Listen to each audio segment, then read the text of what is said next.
Hi guys, it's John here again, and today I'd like to talk to you about book summaries and book summary services. So this is going to be another video of me reading out one of my old blog posts that I wrote earlier in the year. So this blog post that I wrote came out of kind of a rant that I had, and that was when I was looking for the blogger Tim Ferriss's new book, Tribe of Mentors, on Audible. Now, I searched for Tribe of Mentors on Audible, and what I got was about 10 different summaries of Tribe of Mentors. So, in other words, people have actually read the book and tried to summarize it, and it was actually ranking above. It was ranking above his actual book in the search results, and this made me really angry because all of the summary audiobooks had like 1 or 2 stars from people who weren't very pleased with perhaps the quality. I didn't try it, so I can't really speak for them. But when somebody writes a book, it takes a lot out of you, and it's a lot of hard work. So for me, it was at least a year of research to make sure my book was prepared, and then another year to actually write it. And the idea of somebody trying to sort of repackage your book, taking your ideas, and it kind of gets you down a bit, because you think, well, and there are some high quality book summaries out there, don't get me wrong, and as long as the original author is fully credited, I suppose it's okay. But there really is a lot of crap out there, a lot of low effort summaries that probably took a couple of days to write, and they don't really capture the essence of the lessons that the person, the original author, was trying to convey.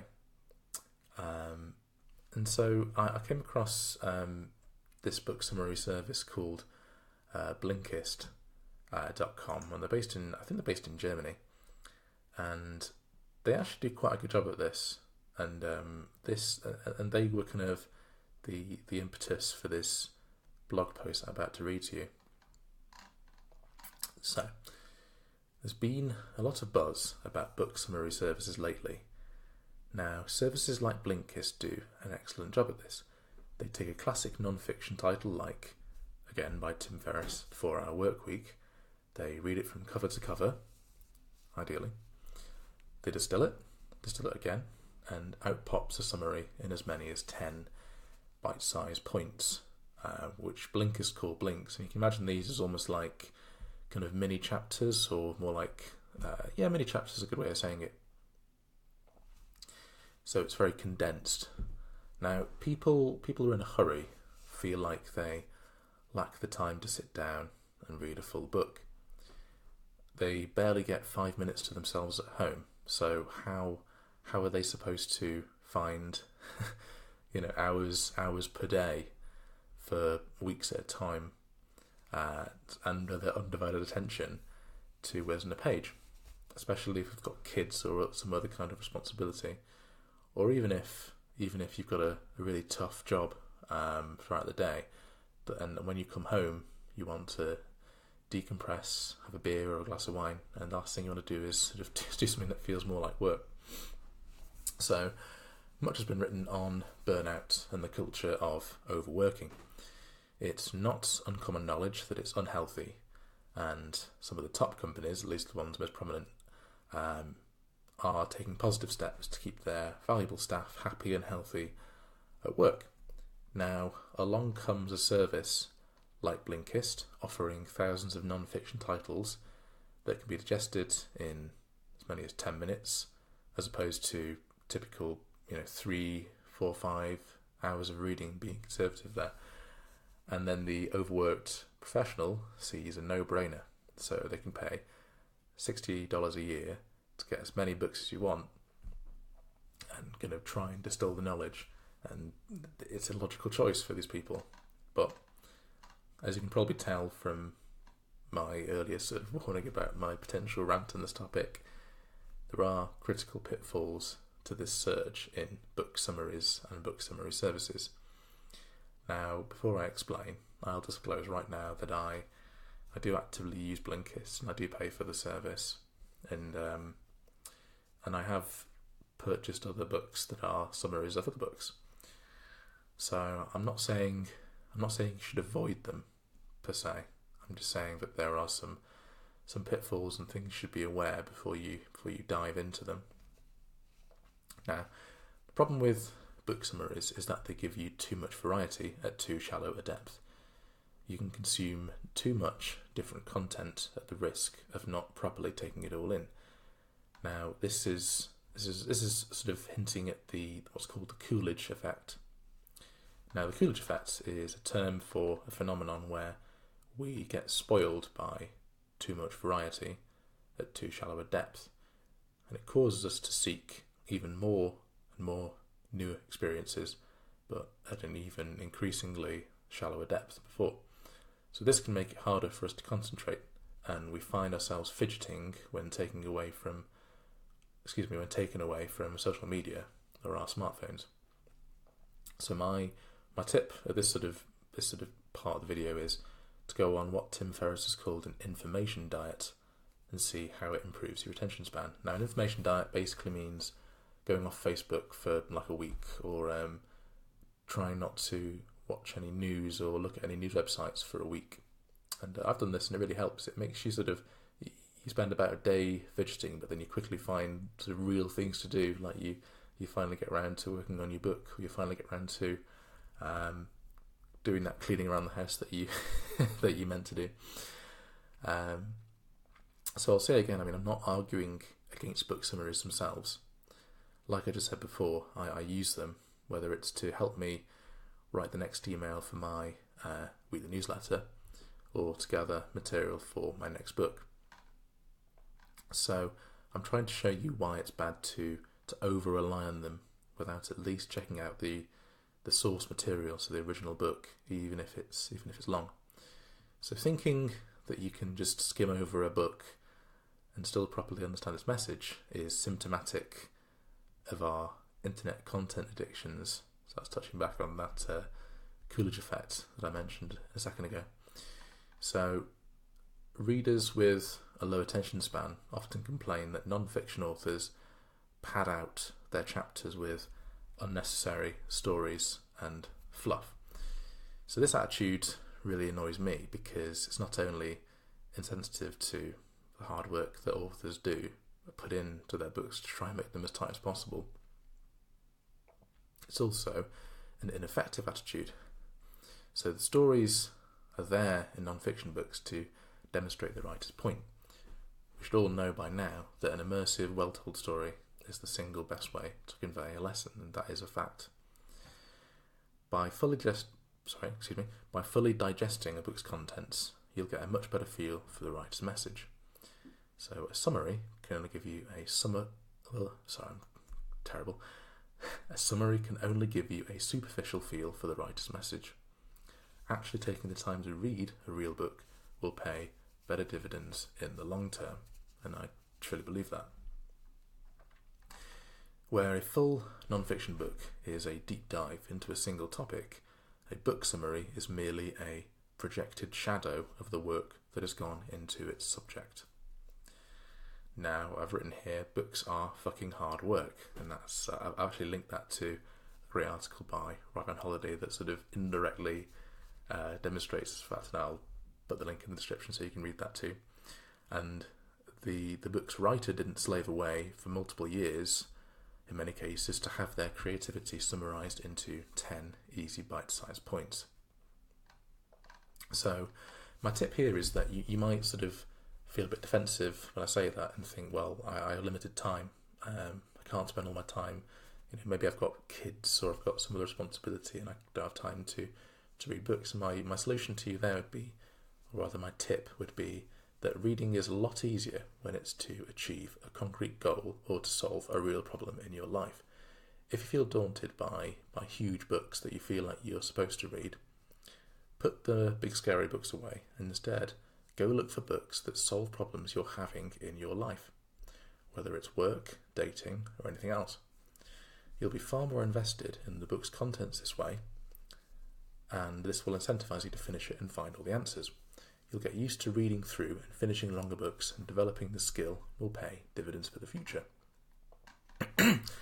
So what I'm saying there is the fact that if you feel like you're trying these books, but it's in kind of an aimless way, like you want to read The Count of Monte Cristo, but it's this sort of huge 700-page book, maybe don't jump right into those kind of books straight away, especially if they're quite difficult to read. Instead, think of the problems that you're having in your life. So, for example, if you're having trouble at work and you don't really understand the politics that goes on, or you're having trouble with the boss, read The 48 Laws of Power by Robert Greene. If you're having some kind of difficulty and you're finding yourself getting very resentful and self-absorbed a lot of the time, maybe read Ego is the Enemy by Ryan Holiday. So these books are very practical, extremely practical, and have had a huge positive impact on my life, and I've sort of just demonstrated some of the ways that I've used that tip myself, and by focusing on books that I actually want to get lessons from real problems in my life, I've sort of caught the book reading bug, and now it's so much easier for me to read books, and I gained a lot of confidence, and it sort of set me on this journey that has published my book, and I'm sitting in front of you right now. So, moving on. How can we use book summaries properly then, without over-relying on them, and also managing to read a real book once in a while? So the solution involves building a system. So this system is going to look like a pipeline of sorts. So my own system is pretty loose and doesn't need to always be followed to the letter. So in my last video, I stressed, my first ever video, I stressed the need to find techniques and systems that work best for you. So what I'm about to describe to you might work well for me, but my real message to you is to try and find different methods and try different things, and be like water and always be open to new methods, and then you'll stumble across something that works really well for you, and you'll think, oh well, I'm really organised now, and that's what I'm trying to get across to you here. So let's not lose sight of the overall goal here: to extract the maximum amount of knowledge and wisdom from the content that we consume. So first, if I really know that I want to read the book in question, I'll grab it straight from Amazon and Audible. So this is usually because it's from a writer I know and love, or a strong word-of-mouth recommendation from somebody whose opinion I respect and trust. If my interest pays off and I really fall in love with the book, then I'll find all 3 editions, or maybe all 4 editions, so I'll get Audible, the Kindle ebook, the physical book, and I'll spend lavishly on books that I think have had the most positive impact on me because they deserve to be paid back. And I enjoy each of my top favourite books, so the 2 that I mentioned earlier, in one of these media, so either Kindle, Audible audiobook, or the full physical book. And this is usually a matter of feel for the person, and is a choice that lies completely in the reader's hands, so that's your hands. An outstanding voice narrator can enhance the book reading experience by 100 times. And there's no shame at all in consuming your books in audio format. So if you consume audiobooks, then don't let anyone tell you that isn't reading. If you have listened to a 27-hour audiobook, you have read the book. Don't let anyone tell you otherwise. But when it comes to something like Blinkist.com, where I mentioned earlier, I take a different approach. I'll scan their recommended reading lists from their algorithms and their curated topic lists, which by the way are really good, and add the ones to my library, my sort of TBR, my to be read list, that I think look cool. Then I'll sit down, I'll pick one to start off from, and then I'll just sort of read through many at a time, or in sequence rather. So in a single stint, I might read 5 of these summary books in 20 minutes. That might seem really fast and kind of contradictory of what I said at the start of the video, but I'm not skim reading. I'm reading methodically and fairly slowly by my own standards. And just like I do in my Kindle app, I am a judicious user of Blinkist's highlighting feature, and I think it's the most important feature in their service. So basically that means that you can highlight and save passages and sentences that you think are useful, and you can even sync it with a note-taking service. So for me, I use Evernote, and it automatically syncs my highlights across, which is really useful, obviously. So I take in each paragraph and highlight the most impactful and interesting pieces I come across, and it means that I actually remember what I've just read for more than the 5 minutes it took me to read the damn thing. And most crucially, I put my highlights into what I call my commonplace book. So if you've not heard that term before, a commonplace book is it's like a journal of sorts, and it can be like a real journal, paper journal, or it can be like a digital notebook like Evernote or even Slack in my case. And it's almost like this sort of big repository of all of the interesting anecdotes and facts and